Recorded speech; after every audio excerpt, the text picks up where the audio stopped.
Roberts Space Industries is not only the titular creator of Star Citizen, but also one of the most influential manufacturers of starships in the verse.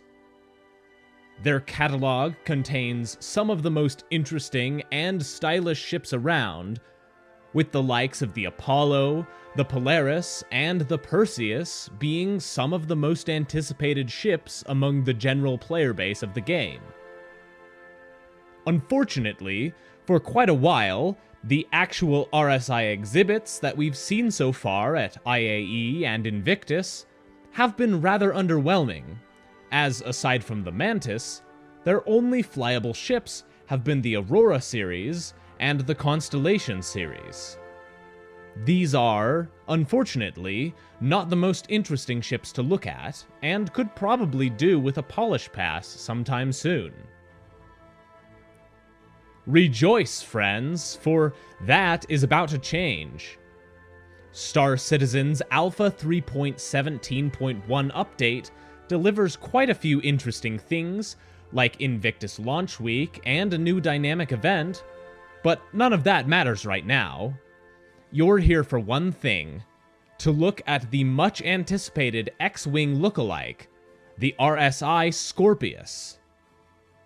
This video will be an extensive early look of the ship, including a tour of the exterior, a look at the interior, an analysis of the components and performance, as well as recommendations for component upgrades. Hopefully this video helps you get a better look at the capabilities and specifics of this amazing ship. If this is your first time here, consider subscribing to support me and my channel. Also, feel free to check out my Discord server, where we've got a great community of Star Citizens. Link down in the description. Now then, we've got a lot to cover, so let's jump right into this. The Scorpius is a heavy fighter from Roberts Space Industries, and is perhaps one of the most unique ships in the game. It features a single pilot seat, as well as a gunner's seat for the remote turret on the back of the ship. If you look along the spine of the ship, you'll see that this turret is mounted on rails, giving it the ability to slide between two different positions, one on top, right behind the cockpit, and the other in the rear, off the tail of the ship. This gives the turret two different firing positions, providing flexible coverage anywhere on the ship. The other unique feature of this ship is those X-foil wings. When deployed, they give it incredible maneuverability both in space and in atmosphere. With the wings folded, the ship has a surprisingly small silhouette, allowing it to fit in a tiny hangar or maneuver through small spaces without damaging the fragile wings. Now, let's take a look around the exterior of the ship. Note that all of the component access panels can be found on the bottom of the ship. Fortunately, none of the vital components are located near the nose of the ship, which has very little protection. However, directly beneath the cockpit, you can access the ship's equipment racks. These can hold a reasonably large armament, with room for up to 6 pistols and 2 rifles. Further back, you can find component access for the power plants, coolers, quantum drive, and shield generator. Notably, the coolers and power plants are in separate component racks, so if one power plant takes a nasty hit, there's still another one somewhere else on the ship. Around the rear, you can also see the very sexy thrusters, which provide more than sufficient amounts of thrust. Finished checking out the gorgeous exterior of the ship yet? Then let's hop inside. The ladder on the port side of the cockpit provides access to both the pilot and gunner seats. We'll check out the pilot's seat first. Once you're in the seat, you'll find a classic array of 2 MFDs, as well as plenty of buttons to push. Unlike most RSI ships, the Scorpius doesn't feature struts on the cockpit glass, so the visibility from the pilot's seat is pretty spectacular. You'll have an excellent view of the carnage you'll be causing in this absolute monster of a fighter. Let's check out the gunner's seat next. This seat is somewhat simpler, with a few MFDs, a button to access the remote turret, and another button that, when pressed, moves the turret from the top position to the rear position, or vice versa. This gives the gunner control of where their turret is mounted, which is a really nice feature. Now that we've looked around the outside and inside of the ship, let's talk a bit about the components and capabilities of the Scorpius and see how it performs both in flight and combat. As I mentioned earlier, the Scorpius is a heavy fighter, and the components reflect that. 2 size 1 coolers, 2 size 1 power plants, a size 1 quantum drive, and a single size 2 shield. Having 2 coolers and 2 power plants gives it pretty great redundancy in case one of the components takes a hit. And having them spread around the ship means that a single bad hit can't immediately disable your ship. The size 2 shield generator is more than sufficient shielding, especially for a ship as mobile as the Scorpius. Let's look at the firepower now. The Scorpius has 4 size 3 weapon hardpoints for the pilot, 1 on each wingtip, and 4 size 3 weapon hardpoints on the turret, for a total of 8 size 3 weapon hardpoints overall. These come equipped with gimbaled size 2 laser repeaters on the wings, and size 3 laser repeaters on the turret. The ship also has 4 bespoke missile racks built into the chassis, capable of holding up to 16 size 2 missiles.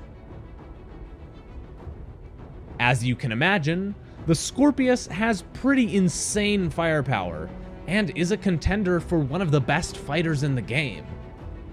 This gets even more apparent when you look at how the ship flies and handles.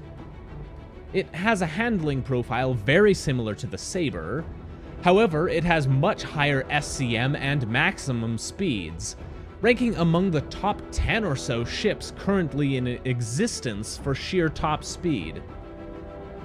Additionally, it is equipped with very powerful thrusters, and can accelerate to those speeds incredibly quickly. However, the piece de resistance, the thing that makes the Scorpius incredible, is simply the way it flies in atmosphere. While it handles reasonably well in space, the Scorpius is nearly unrivaled as far as atmospheric flight goes. Those thin wings slice through the air with ease, allowing not only tight and precise maneuvering without having to fight against atmospheric pressure as much as other ships do, but also providing much faster acceleration and top speeds within planetary atmosphere than most other ships will ever be able to reach. This thing is absolutely deadly in atmospheric combat, and I don't know if there's anything in the game that can match it in that niche right now. Now, let's look at how to upgrade the default components to the absolute limit to make this thing as powerful as possible. Starting with the weaponry, it's pretty simple. Replace those wimpy size 2 wing guns with size 3 Panther repeaters, and you're golden. The turret is also just fine where it is. Swap out your missiles with Dominator 2 missiles. They are excellent and much better than the default ones. You can also replace them with Rattler 2 missiles for some hilarious hijinks with those cluster missiles if you like. Quantum drive next. The Scorpius has a very small amount of quantum fuel, so efficiency is most valuable on your drive. Grab the Atlas quantum drive, which is sold only at Referral 5. It is the most efficient drive currently when looking at both speed and fuel consumption together. Next is the power plant. I like to use the JS300 power plant due to their very fast power request time and robustness against both physical damage and distortion damage. I find them extremely reliable to use, so that's what I'll be slapping on my Scorpius. As far as shields are concerned, I think the 7MA Lorica shield generator is the best option. Not only is it cheap and available, but it runs extremely cool and has a very fast reboot time if disabled due to distortion damage. This makes it a great option for both PvP and PvE usage. Coolers are maybe the least important component to upgrade, but I do like the classic combo of a Zero Rush with an Ultraflow. I've mentioned this before in my other component guides, but the Ultraflow has the highest cooling capacity of any size 1 cooler, while the Zero Rush has the fastest cooling response time. It makes a very interesting combo for the best of results. Overall, the Scorpius is as devastating in a fight as it is stunning to look at. It is an amazing addition to the heavy fighter lineup, and a worthy competitor to the Hurricane. It has exceptional maneuverability and firepower, especially when combined with a gunner in your remote turret seat. In fact, given how powerful and versatile that turret is, if you're not using a gunner, you're using the ship at less than half of its full potential. While it can definitely be run solo, a Scorpius with its full 2-man crew will definitely be an absolute menace, simply one of the best fighters in the game. But all of that is just my opinion, so I'd like to hear yours. What do you think about the Scorpius? Let me know down in the comments below. I do hope that this video has helped give you all a little more insight into the Scorpius. I hope you all enjoyed the video. If you did, please make sure to leave a like so I know to make more videos like this in the future. If you have any recommendations for ships I should take a look at next, please let me know in the comments down below. Thank you all for watching, and I'll see you all in the verse.